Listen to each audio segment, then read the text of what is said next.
Okay, the last thing I'm going to talk about is losing strategies in marriage. We all do them. You can find your poison. Which one do you do most? I kind of already said what mine was, withdrawal. But the great thing is that you can learn to use healthy strategies around this and find other ways that get you a better result, right? Because we all try to get what we want through a bad result, and we're looking for the right result, but we're doing it wrong. So the 5 losing strategies of marriage, it comes from, like, I call it a little bit my Bible of therapy. It's called The New Rules of Marriage. I've done tons of training with Terry Real. If you ever get the opportunity to watch a YouTube of his or anything like that, he's just really practical, really great. A lot of the material I use is out of his work, and this is one of them, the losing strategies in marriage and the ways that we get stuck. So the first one is needing to be right. This is a little bit mine too. Right, Tim? Used to be anyway. He shakes his head, yeah. So needing to be right. So nothing is more important than your side, right? You really want to be understood. You really want your partner to get you. You really want to have them see, like, doggone it, you are right about this, and you're thinking about what you're going to say next before you even give your partner a chance to speak. And you're talking over them, you're interrupting them, you're wanting them to really know your point. Stop smiling over there. You want to prove your spouse wrong, right? You're out to say, like, I'm right, and I have all of the evidence to prove it. There's indignation at or under the surface, right? So there's this indignation of frustration and anger that can really be detrimental to the marriage. It can actually move into passive-aggressive behavior of, I have this need to be right, and I'm so indignant about how you're behaving right now. How could you? Why are you behaving like this, right? Kind of condescending, really, because if you think about needing to be right, it's in the one-up. We talk about this a lot in counseling. The one-up and the one-down, right? The one-up is grandiose, better than. The one-down is less than, shame-filled, right? So we want to be same as, right? I talk about in our humanity, we are same as every other human being. Nobody's better than, nobody's less than. Nobody's greater, nobody's less, but we can go into grandiosity and we can go into shame, right? So when we have the need to be right, we are in a grandiose position, and we're saying, I know better than you, I'm right, and I'm going to prove it, and you are going to have to stay down here in the one down. If you're healthy, you say, I'm not staying down here in the one down, I am same as you, and we're not going to talk about it like this. Let's talk about it in a different kind of way. So needing to be right is the number one. So if we really look at, why am I doing this, right? What do I need and want? Back to needs and wants. We'll be able to figure out, why am I trying to control my partner? So we can influence people, like Molly was saying, but we cannot control them. So influencing them might be, hey, help me understand why this is really important to you to have this other person that you've already gotten on the baseball team. Because I was thinking my dad would be really great at that, right? So then it begins a conversation, because I was thinking my dad could calm you down so you don't come home overwhelmed. So being able to influence, because he might be like, you know what, that's a great idea. I like your dad a lot. He is a calming influence. He could help. So then it becomes a conversation about what's under her need. So we can use controlling your partner through direct control, trying to directly control others, or indirectly controlling others, which is passive-aggressive behavior. So direct would be, hey, I really think that you should do this because It's the best thing for you, right? You should go back to school. Like you should do that. Like it's really what would help our finances. It would be right versus, hey, help me understand why you want to go back to school. Help me understand what your needs and wants are around that. Passive aggressive behavior. Got any ideas? Happens all the time in our Sometimes I have partners who, well, we'll use women as an example because we can tend to go on a little bit more sometimes. Men can do it too, especially if they're trying to make their point. But sometimes, telling the story and then you come back to the partnership and the partner's just exhausted because it's now been an hour of listening to him or her just talk about whatever it is. So I always tell partners, if you don't resolve something in 15 to 20 minutes and it feels like you're both willing to continue to go on with the discussion, then it needs to stop, right? Because that means that you're potentially doing a losing strategy that's not getting anywhere. So 15 to 20 minutes, you can continue on for as long as it takes. Probably not more than 45 minutes or an hour. That's usually about our capacity for conflict. But somebody with unbridled self-expression is just going to be like a wall of words and just go on. So it's a strategy where we just really want our partner to know how unhappy we are. Sometimes unbridled self-expression can also be through verbal abuse, emotional abuse, saying things that later we didn't mean, blurting things out, just not being conscientious of how we're presenting to our partner. That means we're probably out of the window of tolerance. We're in fight or flight, and so we're fighting with our partner.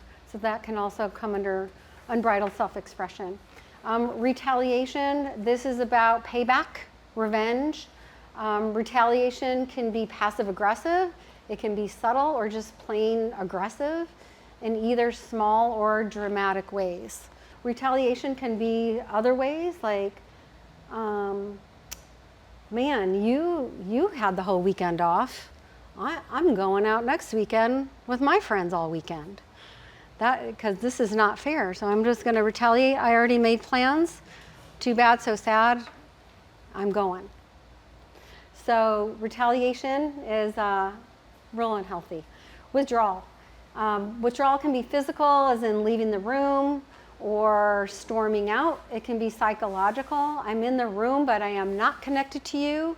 I am tuned out, right? And I think all of us have probably done that at one time or another, right? When we're miffed at our spouse and we're just in our own little world and just tuning our partner out. But that's a component of withdrawal, right? Instead of, hey, you know what? Let's have our own space this evening because we obviously are not in a good place with each other, but I know we will resolve this. It's just probably not tonight. So if you want to go watch TV in the bedroom and I'm going to read a book out here, that is an agreement of we're still in secure attachment. We're still going to work this out unless it needs to be worked out. Then I'm a big proponent of no fights after dark. So no heavy conversations like 8 o'clock or after. We have a fair fighting rules log, and one of them is no fighting after dark. People are like, what does that mean? It means like you're not laying there in the dark and then go, yeah, what you said this afternoon, I'm kind of a little bit ticked off about that, right? That's like starting some unhealthy conflict too late at night when you're tired and it needs to wait till morning. And the last one is using misery stabilizers. I added this, Terry talks about this in his book. And using misery stabilizers is something that I think our culture does very well and is unfortunate because we have so much access to so many misery stabilizers. But misery stabilizers are what we turn to instead of each other. So, little bit of a misery stabilizer might be going for a walk and then deciding you're not going to talk about it, like that did it for me. It can be common things like work. If you work too much, if you work over 50, 60 hours a week, you may be using misery stabilizers to just manage relationships. Shopping, TV, alcohol, drugs, other people. We can use our kids. We can use our friendships as misery stabilizers. We can have over-involvement in work or our kids' activities, being involved in their schools with children, or we can actually use pets as our misery stabilizers. I have had several clients in the past use their pets sometimes a person will be like, oh my gosh, my spouse gives more attention to the pet than me, right? They are very focused on the pet and the well-being of the pet, and just, it's all about the pet. Which, for a lot of people were raised sometimes with pets, utilizing them as secure attachment, right? Like, I know I had a dog growing up, and that was part of my secure attachment. I had a horse growing up. She was really part of my secure attachment because there was a lot of working people in my home who were, often doing things that were healthy and productive, but I learned to use those as misery stabilizers. So excessive use of electronics and social media are huge misery stabilizers. And I've had partners in my practice who, to their credit, some of them have just said, I'm not doing social media anymore. I'm completely getting off. So that's helpful, because when we're on our phones so much and on our electronics, that's one of the biggest complaints that people have about their spouse, is that over involvement with our phone, with our work, with distractions.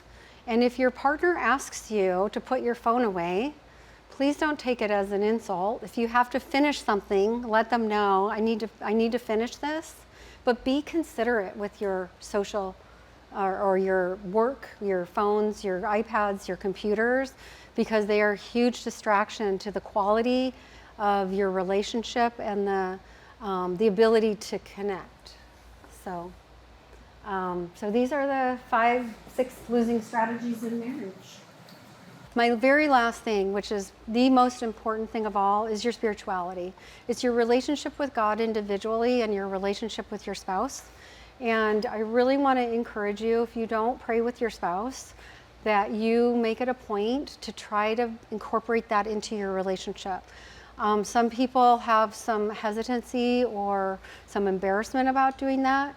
If that's the case, that's okay. Just start with the Lord's Prayer. Just say the Lord's Prayer together and ask the Lord to cultivate your prayer relationship and your spiritual relationship together. It's just a wonderful, wonderful way to come together, know the Lord, make your decisions, be on the same page. I know Tim and I were having some really good fellowship about Psalm 34 this morning, which the C12 members really enjoyed over the weekend. And it's good to fellowship with your partner and stay really grounded and connected spiritually. To piggyback on that, are there ground rules? Like, I love when you say, not after 8 o'clock, don't fight, Yeah. Because establishing this, even as we were going through, I was thinking, that's me, that's him, and I was like, I don't get to opine on what his mechanism is, but that's in my head what I'm doing. So I'm just thinking, are there just some ground rules that you want to, like, start with, I love you and I'm committed, that's what we're doing this. Yeah, I love that. I think the rules of engagement, right? That you are a team together, right? You're not in an individual sport, you are in a team. And I think that, and we teach this with communication and stuff when we get into that, but that's a really great question about how do you approach your partner when you have a behavioral request change or something that you want to talk about. Timing is everything. So you ask your partner, especially if it's something more involved, you say, hey, I have something that I want to talk about. I wonder when a good time would be. Is this a good time? He's so good at that. That's awesome. If it's not a good time, I'm like, but what is it about? Right, right. Yeah. Yeah, what is it about? Am I in trouble? Yeah, that's very mature, right? That's That's your functional adult being able to go to the relationship and prepare someone so that they don't go into the window of tolerance of fight or flight or freeze. Oh my gosh, what are you going to talk to me about? But like, hey, let's just get in a dynamic where that's how we approach each other when we have something that we want to share about. I have a quick follow-up to that. How do you ensure that you adhere to any previously established rules of engagement if you do go into that kind of reptile brain fight or flight mode? Yeah. Well, I think it's good. Whoever is aware the first calls it and says, gosh, it feels like we're going back into our cycle and what we do. And I think we need to kind of take a time out and see how we want to approach this differently. Is that helpful? And then, when you're trying to regulate, a lot of people are not in touch with their bodies about regulation, and regulation is all about how does my body feel right now. A lot of people are pretty cut off from here up, and I ask them like what? I notice you're like really anxious right now. How are you feeling that? I don't know.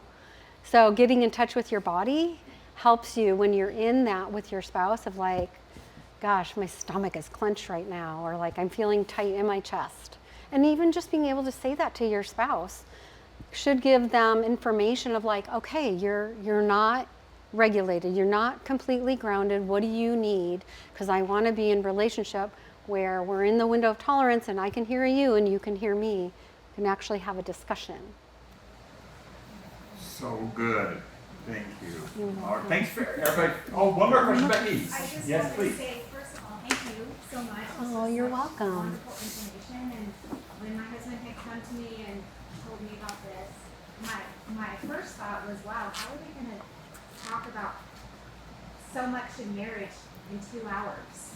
But we did it beautifully. Oh. Because I've been to many marriage retreats and taken more away in 2 hours than I have in previous weekends. Oh. But also, I just want to know who's been following me around for the past 2 years, because everything that you talked about is what we've been discussing as a marriage, in our marriage, literally for the past 2 years. So I just feel like everything that you incorporated today is stuff that we've been experiencing in our marriage, and it answered a lot. Oh, good. I'm so glad. I'm so glad. And I just want to validate, like, these are all the things that I've experienced in my marriage.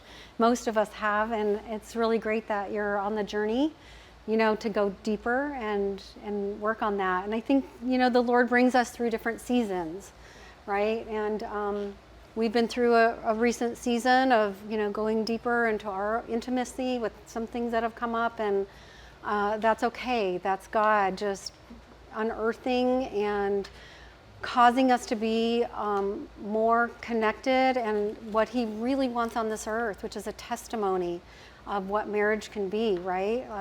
An example to the world of two people who can be really a reflection of Christ in the church. And I think that's an ongoing challenge. Yeah, but thank you, Becky. Where's your guys' office at? Do you guys have an office? Yeah, we have our office is just north of Shea on Scottsdale Road. Tim and I own the office together. We have 6 offices. Tim and I are right next to each other. It's fun to work together next door. And then I have 4 other offices for all of my therapists who are all amazing. So, yeah. Thanks for investing a Saturday morning with us. Yes, thank you all for coming.